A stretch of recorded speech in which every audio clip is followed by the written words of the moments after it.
are in Telluride. It's an old ritual, talking to you here. I've been here many, many, many times, and I'd like to know how this festival nourishes you. It's like coming back to a family reunion, and it's always invigorating.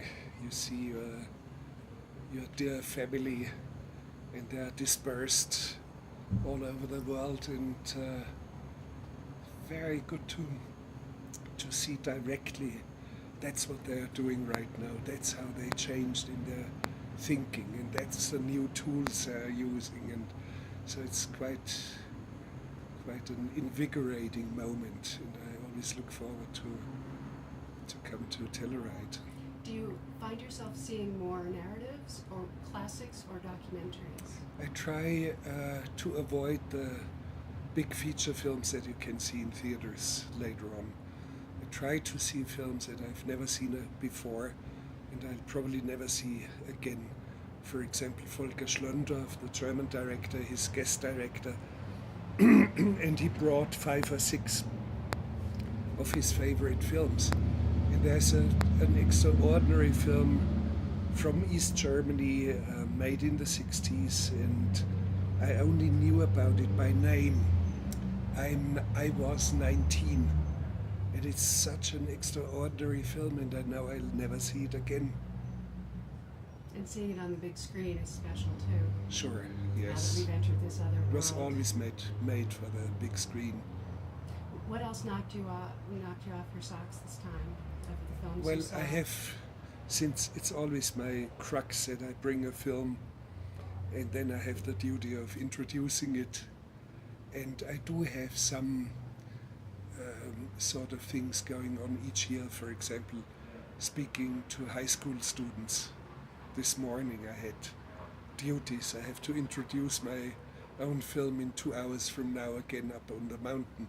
So I do not see too many films, unfortunately. I saw your film in your theater. Does that make, if you go in there and there's your picture everywhere and clips from your films, how does that make you feel? It's strange. I can almost ignore it as if it was on about some filmmaker. I do recognize all of a sudden a situation. Oh, that was from Heart of Glass, that was from Antarctica, that was from whichever film. I make a joke and I say this is my out-of-body experience. It must feel good though, and to feel honored in this way. Yeah. But you borrowed from some of your old films in your new film, Into the Inferno. How did that come about that you did that? Because the film on volcanoes has, I say it in quotes, a prehistory. I made a film on a volcano in the Caribbean in 1976, that long ago. And meaning the fascination was in me long time. It's almost a film like summing up a lot of what I've done over many years, over decades almost. And then the film quotes from my film I did 10 years ago in Antarctica, Encounters at the End of the World, because one of the encounters was up on a live volcano, Mount Erebus, and I came across Clive Oppenheimer, a volcanologist from Cambridge University, and from then on we kept saying we should do a film about volcanoes. For a while there was the idea to do an IMAX film. I'm glad that I didn't do the IMAX film. The procedures are very slow with IMAX, and so I said let's go and do what we really want to do.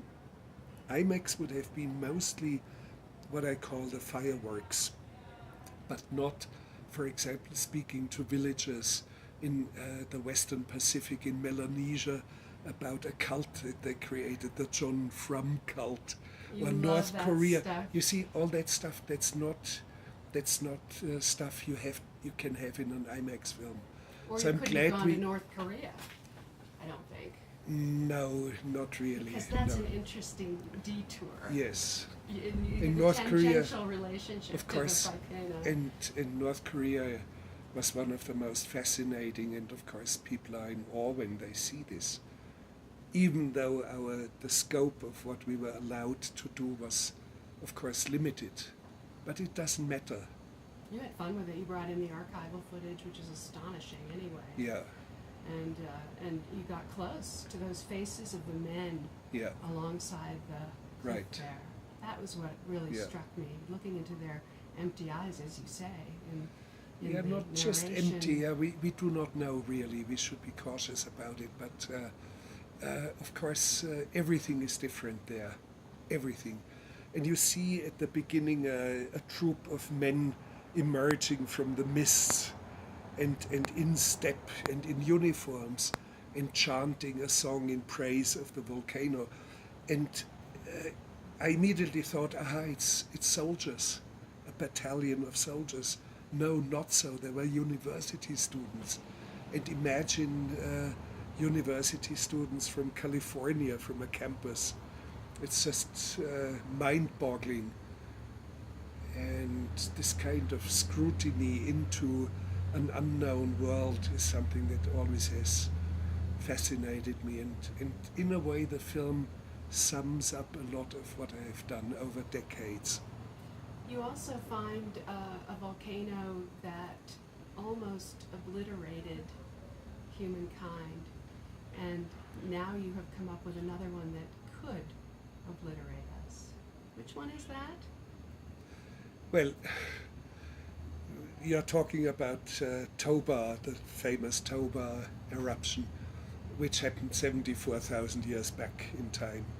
And of course, it was so gigantic within our somehow recorded history of volcanic sediments or so. There's nothing comparable to this one. And we have reason to believe that the Toba eruption almost wiped out the human race. It is a crater lake that is 100 kilometers in diameter. You have to imagine a column of explosion and ashes and pumice being propelled into the stratosphere.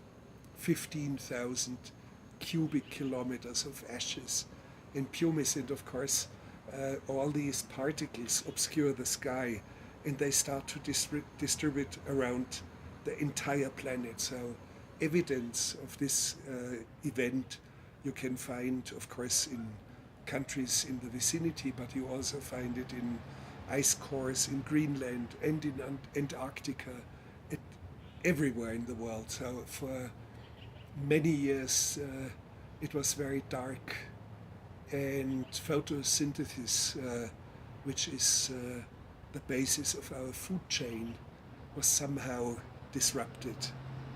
And this is why the human race almost was wiped out. We got through it, but what about the one that threatens us now, or could threaten us in the near future? Well, there are a few of them. One in Bolivia, Uturuncu.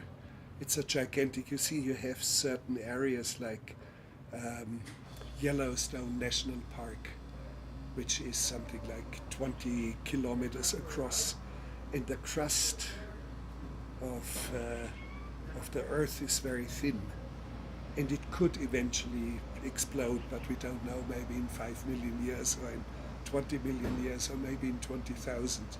Or the Bay of Naples. Everybody knows it's a dangerous one.